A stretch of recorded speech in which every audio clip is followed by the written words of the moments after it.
સીતારામ, જય માતાજી મિત્રો। સવારમાં રેડી થઈને ઘરેથી નીકળી ગયા ગેરેજે જવા માટે।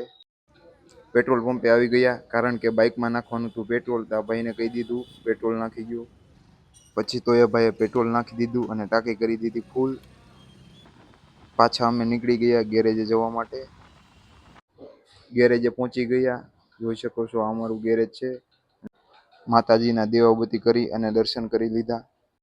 પછી અમે કામે લાગી ગયા। જોઈ શકો છો તમે આ ગાડીમાં રેડિએટર કમ્પ્રેસર ને એવું બધું ચેન્જ કરવાનું હતું।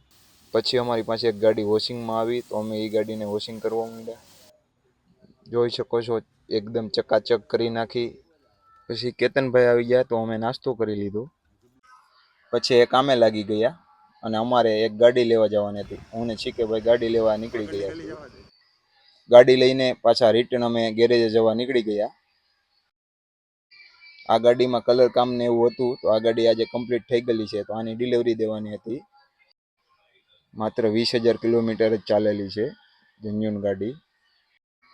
પછી આ ગાડીનું બમ્પર કલર થઈ ગયું હતું તો એને ફિટિંગ કરી દઈએ। આ ગાડીમાં કુલિંગ કોઇલ લીકેજ હતી તો શીકેભાઈ ડેશબોર્ડ ખોલી નાખેલું। આ ગાડી કમ્પ્લીટ થઈ ગયેલી હતી તો કસ્ટમરને ડિલિવરી દેવાની હતી આ ગાડીની। તો અમે આ ગાડી વોશિંગ કરી નાખીને કમ્પ્લીટ કરી દીધી। પછી અમારા એક ગેરેજ વાળો ભાઈ મિત્ર આવી ગયો। શીકેભાઈ કોલેજને ભેળ મગાવી તો અમે બધા મિત્રોએ નાસ્તો કરી લીધો। પછી અમારા ઉમેશભાઈને થોડું શોપિંગ કરવાનું હતું શર્ટનું તો અમે શોપ પર આવી ગયા। જોઈ શકો છો ઉમેશભાઈનું કેવું કલેક્શન છે। કોમેન્ટ કરી દેજો કેવું લાગે છે। પછી અમે બધા ભાઈઓએ શોપિંગ કરી લીધું અને પછી નીકળી ગયા ઘરે જવા માટે નીકળી ગયા છીએ। એમ પહોંચી ગયા અમે ઘરે। જોઈ શકો છો તમે હું ને ઉત્તમભાઈ। આજનો વ્લોગ અહીંયા જ પૂરો કરીશું। જય માતાજી, જય શ્રી કૃષ્ણ।